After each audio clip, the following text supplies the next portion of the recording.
प्रभातखबर.com, विश्वास वही, रफ्तार नहीं। देश में कोरोना की सुनामी आई हुई है। इसके संक्रमण से रोजाना हजारों मरीजों की मौत हो रही है और लाखों लोग संक्रमित पाए जा रहे हैं। संक्रमितों की संख्या करीब करीब 3 लाख के पास पहुंच चुकी है। ऐसे में देश की जनता इससे बचने और उबरने का उपाय जानना चाहती है। वह यह जानना चाहती है कि देश से यह महामारी कितने दिनों में समाप्त हो जाएगी। डॉक्टर साहब नमस्कार, आपका स्वागत है। नमस्कार, प्रभात खबर से। सर, ये देश में कोरोना की सुनामी आई हुई है, ये कब खत्म होगी सर? भविष्यवाणी तो हम नहीं करते, वैज्ञानिक और डॉक्टर्स का काम भविष्यवाणी करना नहीं है, इसलिए मैं ये तो नहीं कह सकता कि ये कब खत्म होगी। इसकी कोई निर्धारित डेट नहीं है। ये इस पर निर्भर करेगा कि हम कोरोना से अपनी लड़ाई को कितने सक्षम तरीके से आगे ले जाते हैं। इसमें कितना सहयोग हमारी जनता कर पाती है, कितना सहयोग हमारी सरकार करती है और कितने संसाधन हमारे पास उपलब्ध हैं। इनके सही उपयोग से ये देखा जाएगा कि आखिर जाकर ये बीमारी कब रुकेगी। सर, इसमें एक सवाल और है कि बार बार ये चर्चा आती है मीडिया में कि डबल म्यूटेंट वेरिएंट है। ये डबल म्यूटेंट वेरिएंट है क्या सर? इसको अगर साधारण जनता को और सरल शब्दों में समझाना हो तो मैं आपसे ये बताऊंगा कि कोई भी वायरस, जीवाणु, उसकी प्रकृति होती है कि वो अपनी संख्या को जब बढ़ोतरी करता है तो अपने अंदर होने वाले न्यूक्लियर मटेरियल, जिसको हम आरएनए के नाम से जानते हैं, उसमें इस प्रकार के परिवर्तन करता है जो प्राकृतिक होते हैं। उसमें से कुछ परिवर्तन जीवाणु की जिंदगी बढ़ाने में वायरस, विषाणु होता है, विषाणु की जिंदगी बढ़ाने में सहायक होते हैं और कुछ परिवर्तन ऐसे होते हैं जो विषाणु को कमजोर बनाता है। ये परिवर्तन प्राकृतिक रूप से आरएनए के अंदर होते रहते हैं। इस परिवर्तन को म्यूटेशन कहते हैं। सर, संक्रमण से खुद को बचाए रखने के लिए क्या क्या उपाय करना चाहिए आम आदमी? देखिए, संक्रमण से बचाए रखने के लिए जो उपाय हम शुरू से करते आए हैं, आज भी वही उपाय किए जाने चाहिए। यानी सबसे पहले हर समय मास्क का सही ढंग से और सही क्वालिटी के मास्क का उपयोग। सही ढंग से मेरा मतलब है कि अपने मुंह और नाक को पूरी तरह से ढक के रखना और ऐसे मास्क का उपयोग करना जो प्रमाणित है कि ये विषाणु को फैलने से रोकता है, बीमारी के संक्रमण से रोकता है। आमतौर पे जो 3 प्लाई सर्जिकल मास्क होते हैं वो और N95 मास्क, ये 2 मास्क ही प्रामाणिक माने गए हैं जो इस संक्रमण को रोकते हैं। और इसके साथ उचित दूरी बनाए रखना, यानी 2 गज की दूरी लोगों के बीच में। और तीसरा, अपने हाथ को समय समय पर साबुन से धोना या सैनिटाइजर से साफ करना। और जब आपकी बारी आए तो वैक्सीन लगवाना। हमारे पास ये सिर्फ 4 उपाय आज की तारीख में उपलब्ध हैं रोकने के। सर, मैं बीच में टोकना चाहूंगा। 1 मई से 18 साल से अधिक उम्र के लोगों के लिए वैक्सीनेशन शुरू किया जा रहा है। लोगों के मन में ये सवाल हमेशा पैदा होते रहे हैं। जिस समय 45 साल से ऊपर के आदमी को, फिर 45 साल, तो ये सवाल उठते रहे कि क्या इस टीके से संक्रमण नहीं होगा? नहीं, टीके का उपयोग क्या है ये मैं समझाना चाहूंगा। अगर टीका लग जाता है तो हमारे शरीर में और विषाणु से लड़ने वाली एंटीबॉडीज हम तैयार करते हैं। ये एंटीबॉडीज रक्त के अंदर होती हैं। तो जब विषाणु सांस की नली के माध्यम से हमारे शरीर में प्रवेश करता है और जब वो ब्लड के अंदर जाता है तो वहां पे एंटीबॉडीज उसको निष्क्रिय करती हैं। लेकिन सांस की नली में नाक से लेके और फेफड़ों तक वहां पे वायरस रह सकता है, अपनी संख्या में वृद्धि कर सकता है। यानी संक्रमण तो होगा, लेकिन संक्रमण के बाद बीमारी की घातकता, उसकी तीव्रता ये जरूर कम होगी, नगण्य होगी वैक्सीन लगवाने से। इस समय पेंडेमिक को लेकर के लोगों में पैनिक ज्यादा है और जो कोई भी संक्रमित हो रहा है वह तीन चीजों का इस्तेमाल धड़ल्ले से करना चाहता है। पहला ऑक्सीजन, दूसरा रेमडेसिविर और तीसरा फेविफ्लू। तो किन परिस्थितियों में इन तीनों का इस्तेमाल किया जाना चाहिए? देखिए, सबसे पहली बात मैं ये कहना चाहूंगा कि इसका फैसला कि कौन से मरीज को ऑक्सीजन की जरूरत है, कौन से मरीज को रेमडेसिविर की जरूरत है और किसको फेविफ्लू लेना है, इसका फैसला उनके चिकित्सक करेंगे, डॉक्टर करेंगे, या वो अस्पताल जहां पे वो इलाज करा रहे हैं वहां इसका फैसला होगा। पहली बात, रेमडेसिविर ऐसी दवा है जो अपने आप खरीद कर लेने के लायक नहीं है। डॉक्टर्स देखेंगे और ये दवा सिर्फ अस्पताल में और डॉक्टरों की निगरानी में ही दी जा सकती है। ये दवा अपने आप खरीद के लेने की नहीं होती। जहां तक ऑक्सीजन का सवाल है, ऑक्सीजन, सबसे पहली बात है कि ऑक्सीमीटर से जब हम ऑक्सीजन का सैचुरेशन देखते हैं तो हम कहते हैं कि 95% से अधिक अगर ऑक्सीजन की मात्रा है तो आप कोविड पॉजिटिव होते हुए भी आप बिल्कुल, आपके फेफड़े स्वस्थ हैं, वो बिल्कुल अपना सही काम कर रहे हैं, कोई चिंता की विषय नहीं है। अगर ऑक्सीजन सैचुरेशन 95 से 90% के बीच में आ गया है तो आप सिर्फ अलर्ट रहें, कभी भी आपको अलग से ऑक्सीजन लेने की जरूरत नहीं है। जब आपका ऑक्सीजन सैचुरेशन 90% से कम हो जाता है पल्स ऑक्सीमीटर में, तब ऑक्सीजन लेने की बाहर से जरूरत है। और ये ऑक्सीजन भी अपने परामर्श करके, जो चिकित्सक आपकी चिकित्सा कर रहे हैं उनसे परामर्श करके ही लें। तीसरी चीज फेविफ्लू की है।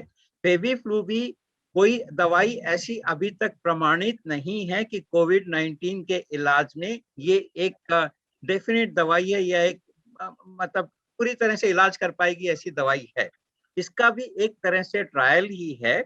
इसलिए मैं ये सुझाव दूंगा अपने दर्शकों को कि वो फेविफ्लू भी अपने डॉक्टर से परामर्श करके, और यदि वो प्रिस्क्राइब करते हैं तभी आप लें। अपनी मर्जी से दुकान से खरीद के, फार्मेसी से खरीद के अपने आप फेविफ्लू ना लें। सर, एक सवाल और है।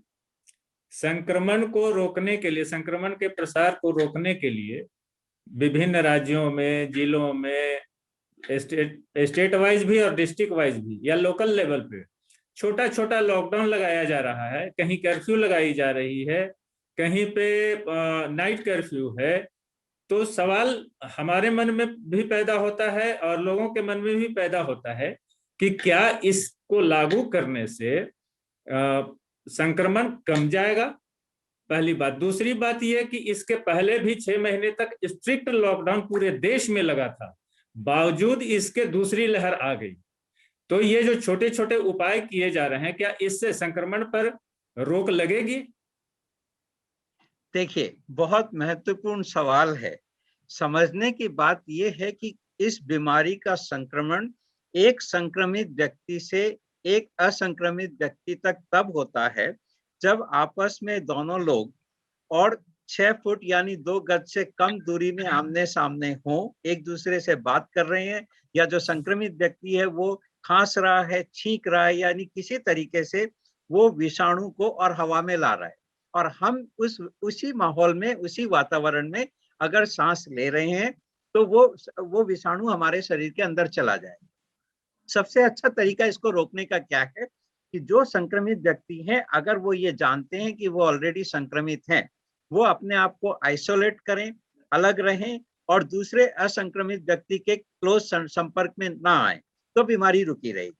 अब व्यक्तिगत तौर पे अगर इस तरह का संयम और ये जागरूकता अगर हमारे देश का हर नागरिक दिखाने लगे तो किसी लॉकडाउन की जरूरत नहीं। क्योंकि ऐसा नहीं हो पा रहा है, लोग ये सावधानी नहीं बरत रहे हैं, संक्रमित होने के बावजूद वो बाहर आते हैं, बिना मास्क लगाए हुए घूमते हैं। और दूसरी वजह ये भी है कि संक्रमित व्यक्ति में कई बार लक्षण नहीं होते, तो जब लक्षण नहीं होते तो आपको पता नहीं होता कि आप संक्रमित हैं, और उस अज्ञानता की स्थिति में भी आप बाहर जाते हो और मास्क नहीं लगाते, और वो जो एक दूरी मेंटेन करने की बात है वो नहीं करते हैं, तो जाने अनजाने में आप लोगों तक बीमारी पहुंचाते हैं।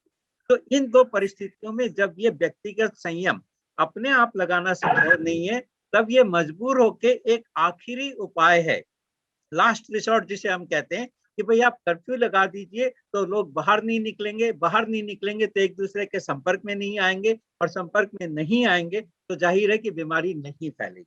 लेकिन सर मैं आपसे यहाँ पे सहमत हूँ, ये जी आखिरी तरीका या ये सबसे अच्छा तरीका नहीं है, लेकिन ये मजबूरी का तरीका है। जब लोग स्वयं से अगर इस तरह की अनुशासन का पालन नहीं करेंगे तो कर्फ्यू लगाना मजबूरी बन जाता है। केंद्र सरकार ने और राज्य सरकारों ने लगातार 6 महीने तक स्ट्रिक्ट लॉकडाउन रखा, फिर उसके बाद अनलॉक किया गया धीरे धीरे, फेज में, 4 फेज में, 6 फेज में, इस तरह से इसको अनलॉक किया गया।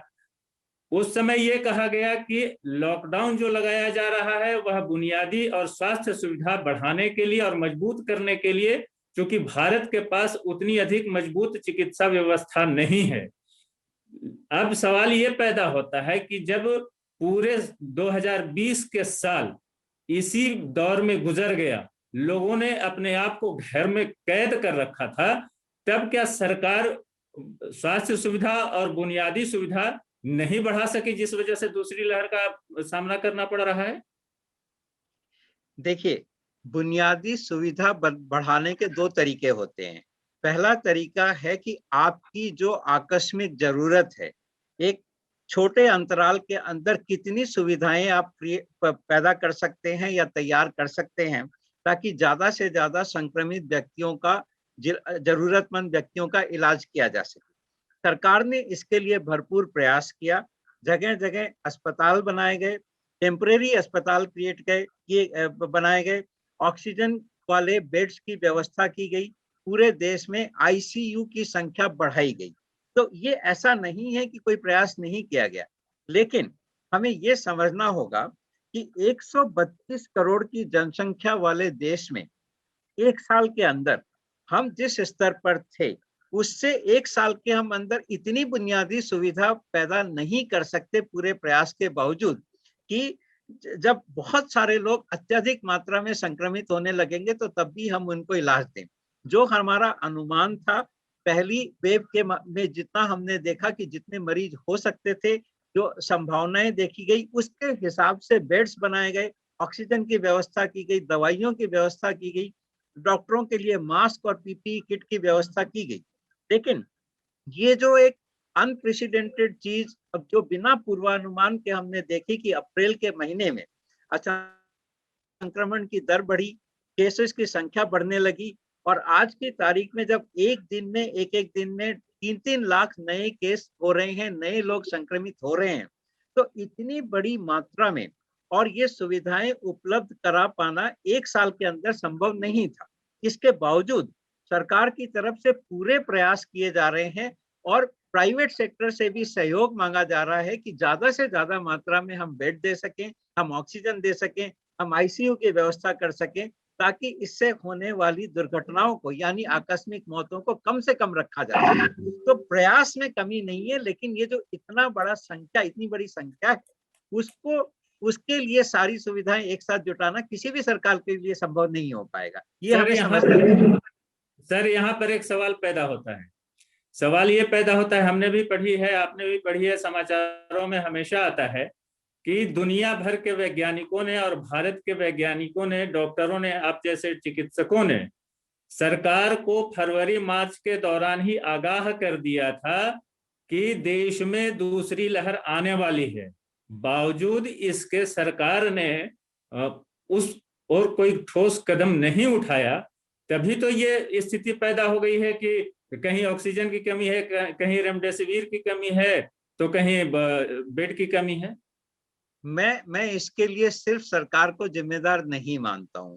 देखिए, जब जनवरी फरवरी में हमारी पहली वेव खत्म होने लगी और जब हमारे प्रतिदिन होने वाले संक्रमण की संख्या कम हो गई, हमारे कोविड-19 से मरने लोगों की संख्या 100 से नीचे आ गई, तब ये भी हुआ कि लोगों में एक लापरवाही पैदा हो गई कि हाँ, अब हमारे पास टीका आ गया है, अब हमारे देश में संक्रमण बहुत कम हो गया है, मरीजों की संख्या कम हो गई है, हमने पहले ही उत्सव मनाना शुरू कर दिया कि हमारे देश से बीमारी खत्म हो गई। ये सरकार ने नहीं कहा, ये तो हमारे देश के नागरिकों की अपनी समझ थी कि उन्होंने मास्क लगाना छोड़ दिया, शादियों में इकट्ठे होने लगे, समारोह में जाने लगे, और जो एहतियात बरतने की जरूरत थी, जो माननीय प्रधानमंत्री जी एवं सरकार हर माध्यम से कहते थे कि देखिए दवाई भी और कड़ाई भी, यानी वैक्सीन भी लगेगी, लेकिन आपको वो सारी जो कोविड अप्रोप्रिएट बिहेवियर है उनका अभी भी पालन करना है।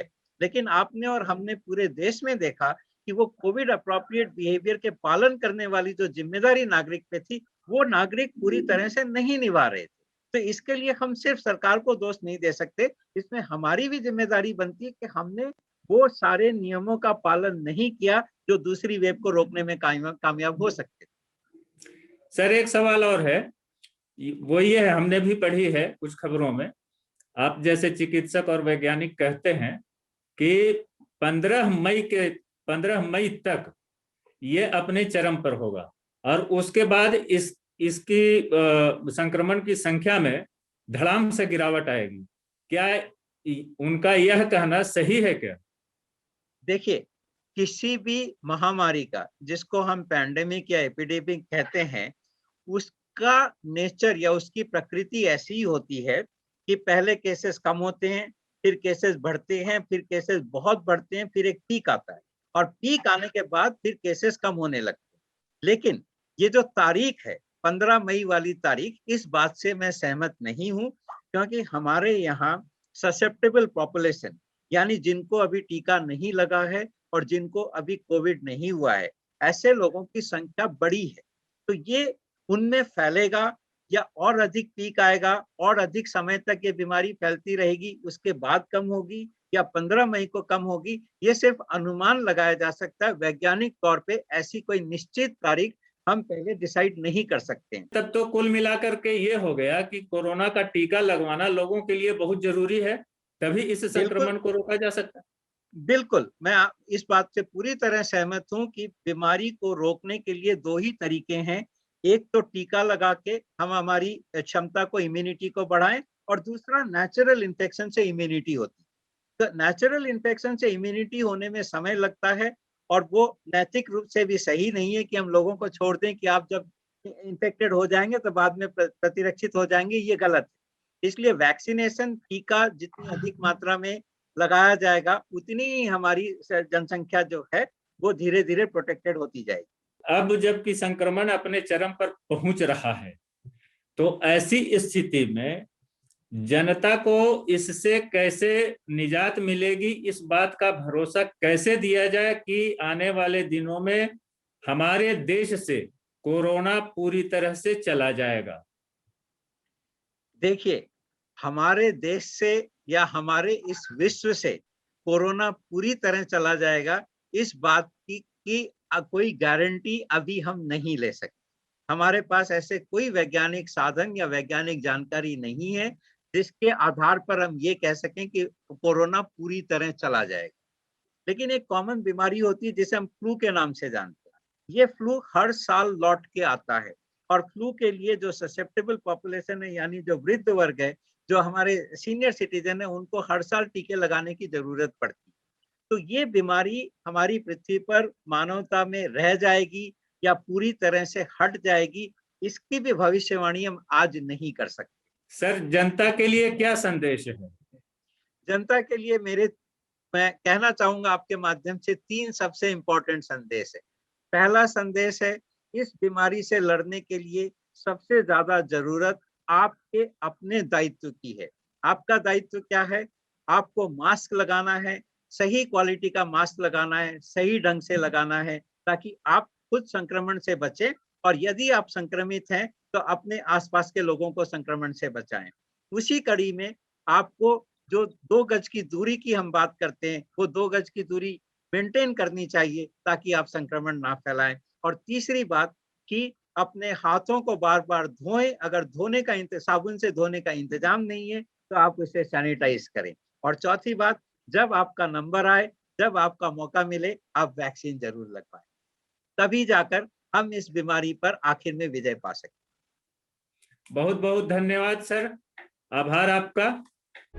प्रभातखबर.com, विश्वास वही, रफ्तार नहीं।